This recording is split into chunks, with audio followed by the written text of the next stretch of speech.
আহ, America এসে শেখ হাসিনাকে ভারত থেকে নিয়ে এসে আমাদের এখানে ক্ষমতায় বসিয়ে দিবে, এইটা আহ, যদি ঘটে পৃথিবীতে, ঘটতে থাকে, তাহলে তো আর বলার কিছু নাই। কিন্তু আমাদের সবচেয়ে বড় প্লাস পয়েন্ট যেটা এই মুহূর্তে, সেটা হলো ডক্টর ইউনূস সাহেব আমাদের চিফ অ্যাডভাইজার। তার সঙ্গে আমেরিকার সম্পর্ক খুবই ভালো। ট্রাম্প সাহেব এটা জানেন বলে আমি মনে করি।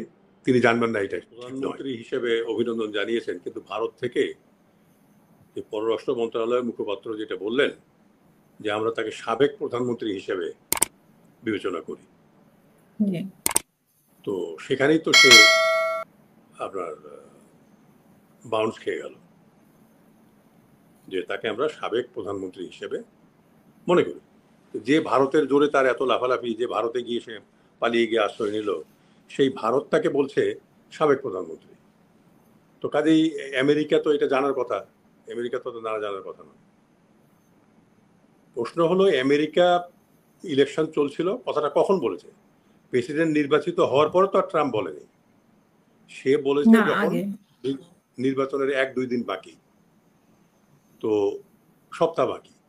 তো ওই সময় ওই মুসলমানদের কাছে গিয়েও উনি বলেছেন যে আমি যে গাজাতে যে যুদ্ধ হচ্ছে সেই যুদ্ধ আমি বন্ধ করাবো।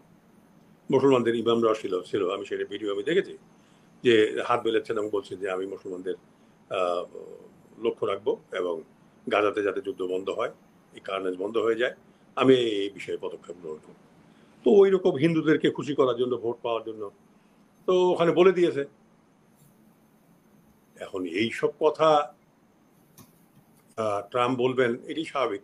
তাছাড়া কোয়াডে বা ভারতকে চায় চীনের বিরুদ্ধে আমেরিকা, কিন্তু আমাদেরকে তো ভারতকে যেভাবে চায় সেভাবে তো আর আমাদেরকে আমেরিকা কল্পনা করে না যে আমরা ভারতকে রিপ্লেস করব চীনকে মোকাবেলা করার ক্ষেত্রে।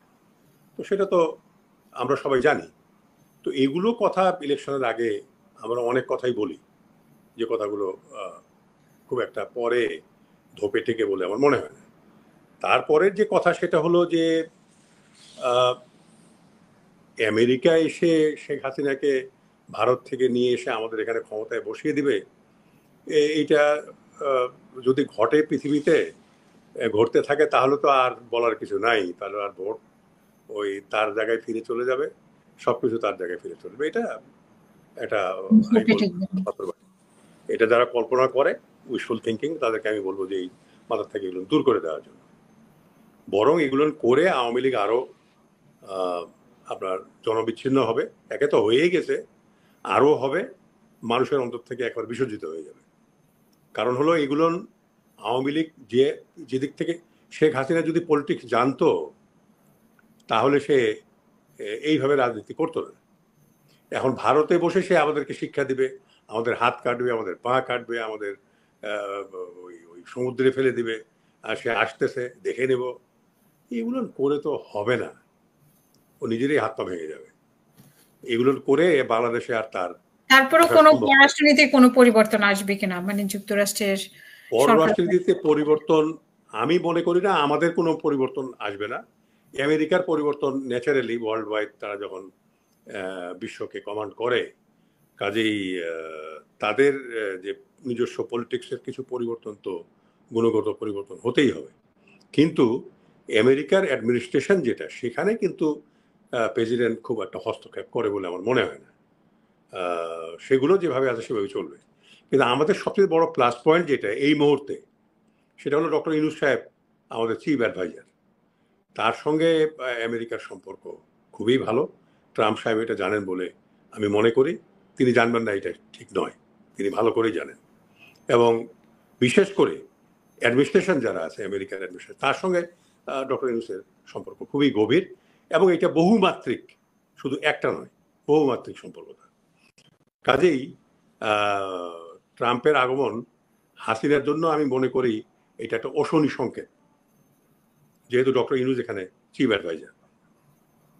কাজে আমি মনে করি আওয়ামী লীগের এই গ্রহের শনির গ্রহ ধরেছে তাদেরকে, যে ডক্টর ইউনূস এখন ক্ষমতায় এখানে চিফ অ্যাডভাইজার। এবং ছাত্রদেরকে আমি ধন্যবাদ জানাই যে তার নামটা তারা প্রপোজ করেছে এবং তিনি সেটা গ্রহণ করেছেন।